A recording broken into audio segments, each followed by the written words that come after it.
Dios ordena a Moisés que advierta al faraón: si no libera al pueblo de Israel, Egipto será invadido por ranas.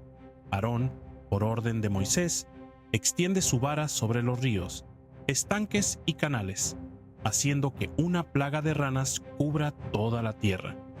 Millones de ranas invaden las casas, los palacios, los templos e incluso las camas de los egipcios. La plaga llega hasta el mismo trono de Faraón, quien ya no puede soportar la peste y pide a Moisés que interceda para detenerla. Moisés ora a Dios para que detenga la plaga.